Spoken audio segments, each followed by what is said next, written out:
Bonjour. Alors, on va attendre que ça se peuple un peu, si ça.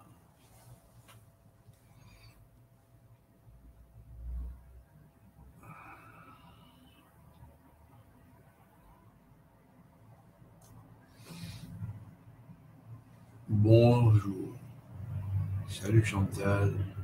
Salut Rana. Bonjour Raphaël.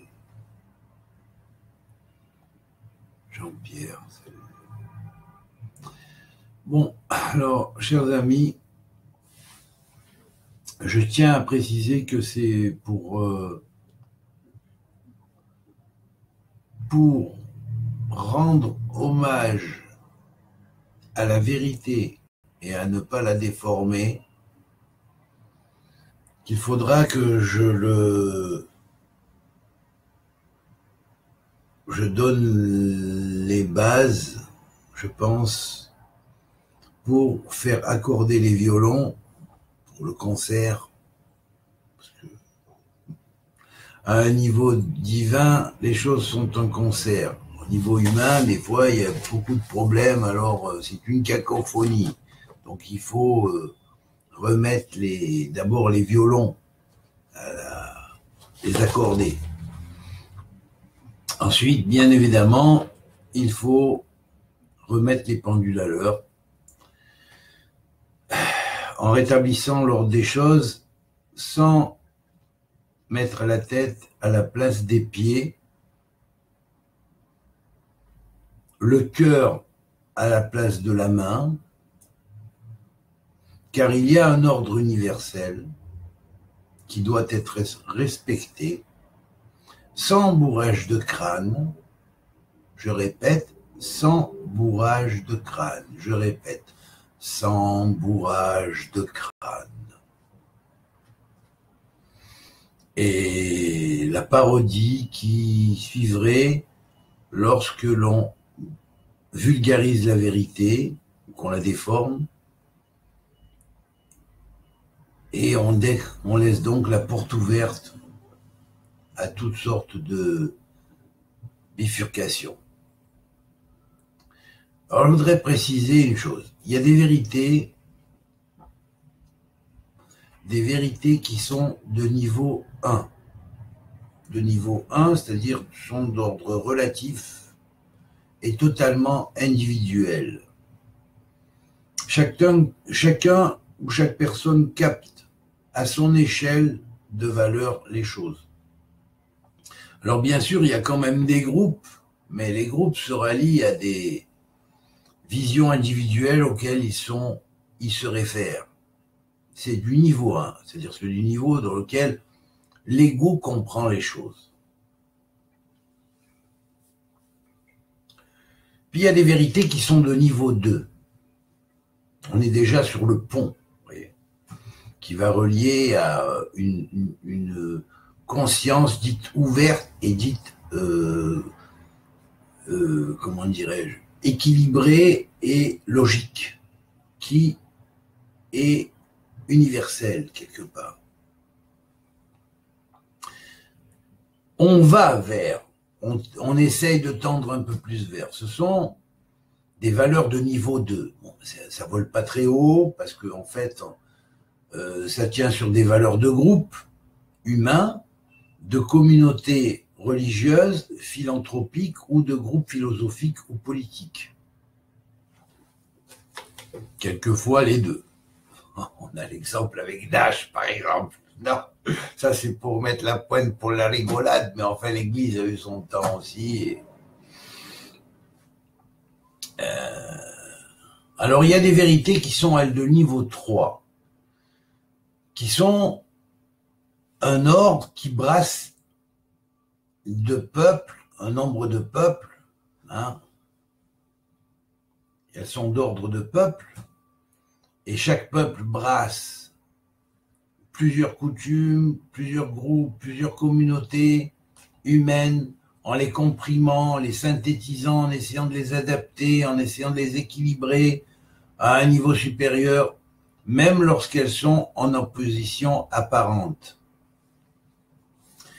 Disons que la vérité de niveau 3, c'est-à-dire de niveau d'un peuple, c'est d'essayer de concilier les communautés différentes et les bribes de religion qu'il y a à l'intérieur même de chaque peuple. Donc.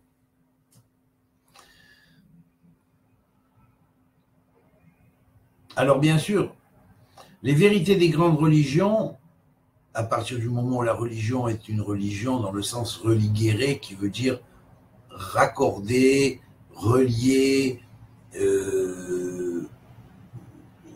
unifier quelque part, donc, ouais, elles-mêmes appartiennent au niveau 3. Mais la plupart du temps, ce qu'on appelle religion aujourd'hui, c'est des sectes dérivés de religion ou des groupes dérivés de religion, pour la simple et bonne raison que ces groupes ne sont pas unifiés par une tête reconnue qui unifie la totalité des communautés religieuses de niveau 2, dans le niveau 3. Alors il y en a peu, hein. À la rigueur, bon, on va pas chipoter pour les religions extrême-orientales, hein, parce qu'elles, bon, elles font pas la guerre à tout va, et il y a peut-être des petites oppositions, mais ils arrivent quand même à devenir, à être une religion. Le bouddhisme est une religion, et bon, enfin, il n'y a pas trop de conflits dans les communautés au niveau de cette religion, comme il y en a dans d'autres communautés, que ce soit des communautés chrétiennes, que ce soit des communautés musulmanes, que ce soit des communautés juives, et surtout, c'est le malaise du monothéisme, qui a grand à faire pour réparer les choses, et plus qu'à faire que les autres, qui sont à la rigueur devenus monothéistes, mais qui étaient à la base peut-être polythéistes, mais enfin, eux, ils ont fait un effort. Hein. Voilà. Alors, bien sûr, les valeurs souvent paraissent contradictoires, cependant, elles vont s'unifier dans une religion, c'est-à-dire à un niveau qu'on appellerait le niveau 3. Elles se fondent et s'annulent dans la grande vérité du niveau 4, la vérité du niveau 4, qui est la source et le fond de toutes les vérités de niveau 3. Qu'est-ce que cette vérité de niveau 4 ? Eh bien, c'est la vérité que l'on appelle la tradition primordiale. Chochmat ben Kedem en hébreu, la sagesse des enfants de l'Orient, du primordial, ou Torah Keduma, la Torah première, primordiale. Voilà. Celle qui existait avant Adam Rishon. Alors, il y a dans la vérité objective de niveau 4, c'est celle de la Torah de Shem et Ever, en ce qui concerne l'hébraïsme, c'est la Torah des premiers Hébreux, terrestres bien sûr, celle dont nos pères, Abraham, Isaac, Yaakov et nos prophètes ont hérité. Mais pour la retrouver, il faut éliminer les scories de la galoute et faire rejaillir la Torah originelle, qui est le seul langage, celui du centre de Melchizedek, et qui sera la Torah du Mashiach, qui est élu Messie selon l'ordre de Melchizedek, c'est marqué dans Isaïe. Ce n'est donc pas une religion simple au sens simple du terme, c'est un mode de vie et de développement et de progression spirituelle, une science applicable de la pnimiout, c'est-à-dire de l'intériorité et de l'ésotérisme pur, délivrant l'âme de ses scories et aidant à trouver le chemin, retrouver son chemin dans le labyrinthe de l'espace et du temps, en les transformant, cet espace et ce temps, grâce à la théurgie de transformation de l'être qui va avec cette science, cette connaissance primordiale, par des rituels adaptés à chacun et concernant et convenant à chacun selon ses racines qui sont celles de son âme individuelle dans son lien avec l'âme collective et avec les rameaux de l'âme collective qui sont au nombre de 72, qui sont bases de tous les empires du ciel qui ont donné des bases sur terre. C'est le judaïsme primordial qui doit ressortir de son propre labyrinthe d'exil après sa brisure il y a 22 siècles, c'est-à-dire 2 siècles avant l'ère chrétienne, et avant de proposer aux nations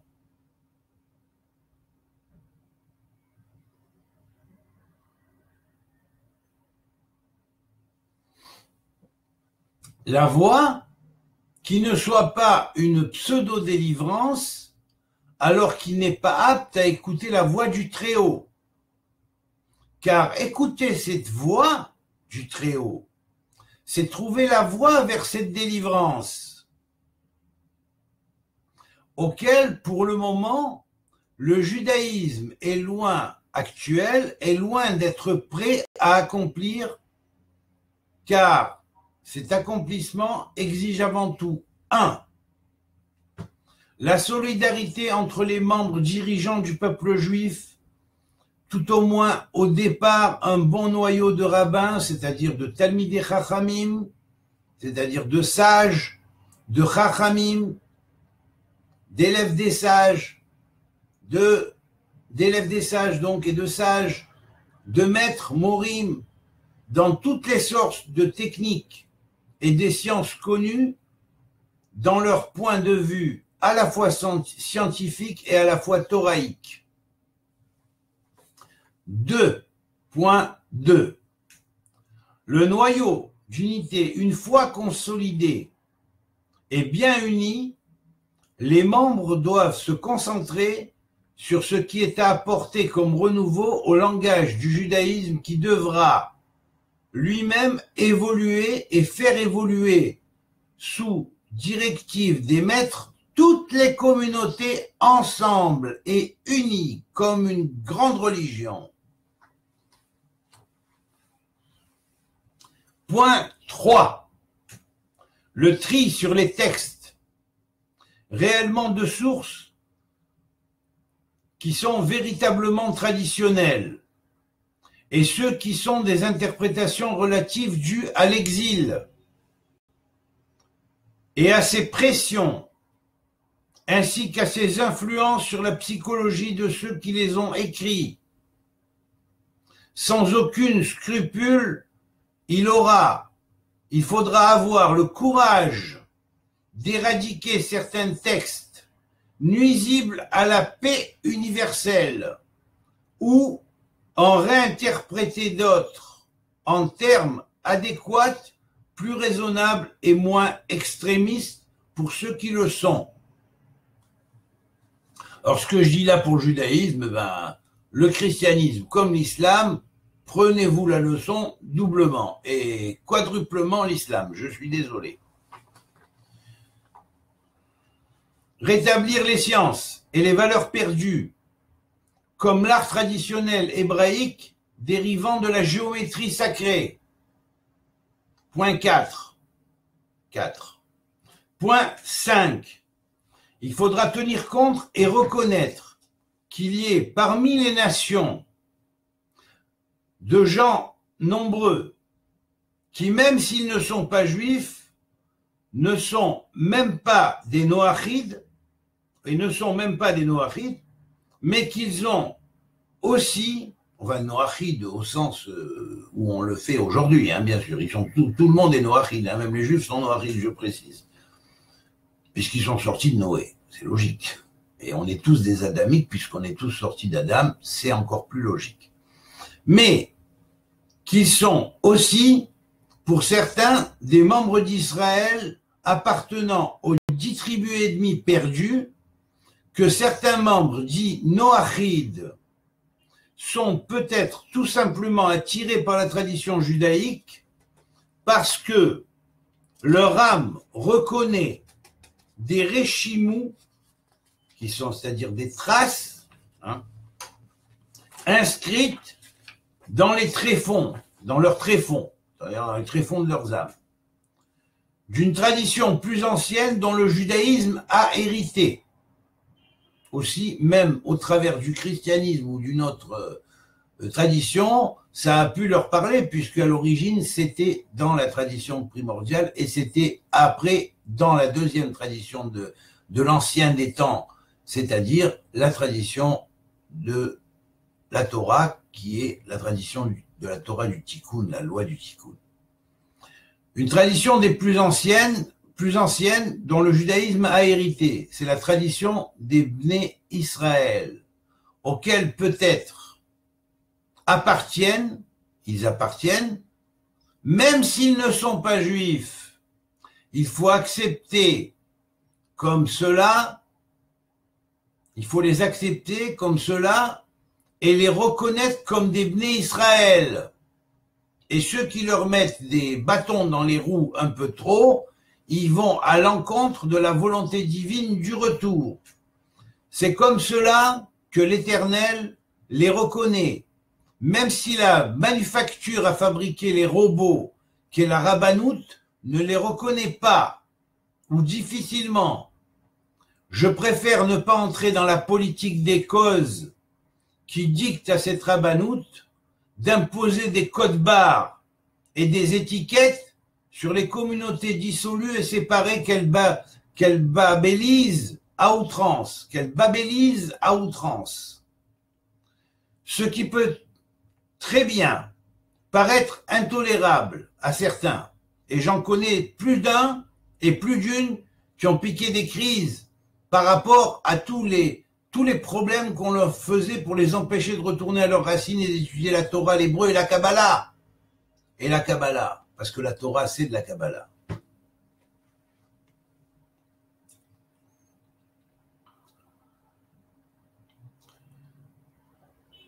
Donc ça peut paraître intolérable pour certains.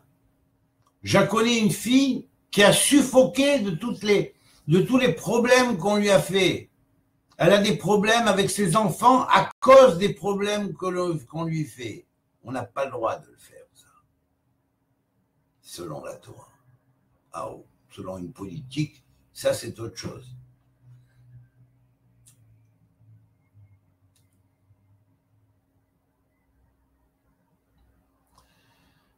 Ce qui est très bien, donc qui paraît beaucoup mieux, si on ouvre un petit peu plus les portes de l'amour. Car transmettre, c'est aimer.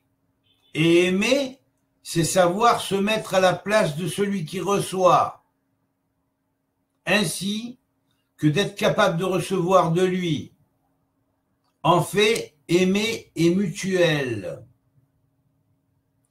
Et non va à un sens unique. Quand on aime la Torah, qu'on transmet la Torah et qu'on aime la Torah, on ne pense pas à sens unique.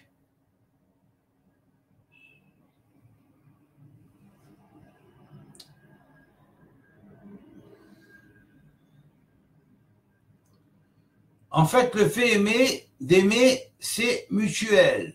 Donc, il doit y avoir une mutualité, un amour mutuel entre celui qui transmet et celui qui reçoit. Et celui qui reçoit de celui à qui il transmet, donc qui est transmetté, qui reçoit grâce à celui qui transmet, et l'inverse. Et non pas à sens unique. Et la bénédiction d'Abraham est une unité et une reconnaissance mutuelle et non une prise de possession et de pouvoir. Point 6. Une fois les premiers membres actifs accordés sur cette action, À mon avis, la transmission devrait être possible, équitable, sincère et pourrait tenir la route,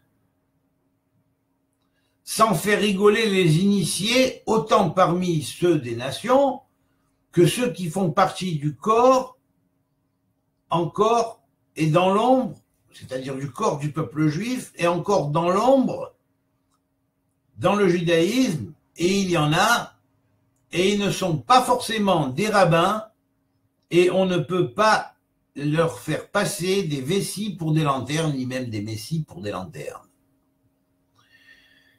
Ni des tentatives d'annexion d'âme, on ne peut pas non plus leur faire gober des tentatives d'annexion d'âme pour mieux contrôler et exploiter.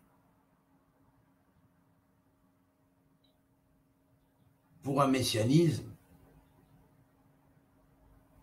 qui est bien loin du prophétisme originel. Voilà. Alors même si au départ, la démarche partait d'un bon sentiment, quelquefois il y a des bifurcations en chemin qui font que certains ont commencé, ils ont commencé bien avec une volonté d'apporter au Noachide énorme, et puis à un moment donné, bon, ils sont retombés dans leur plan égotique premier niveau. Voilà. Ça, c'est le grand problème. Voilà. Alors, bien sûr, le salut viendra des Juifs, et le salut vient des Juifs. Mais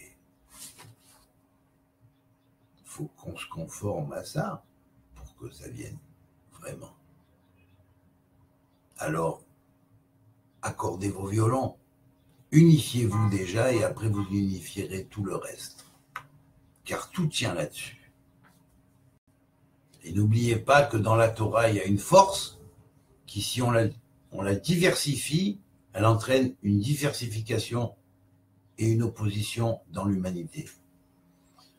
La même force, si on l'unifie et on la concentre, elle entraînera automatiquement par voie de cause à effet une unification dans l'humanité. Et maintenant, je voudrais quand même préciser aussi qu'il y a des juifs qui, à force de trop mettre l'accent sur l'antisémitisme, et par-ci, et par-ça, ils sont des formateurs et des créateurs d'antisémites à gogo. Voilà. Alors il serait temps qu'on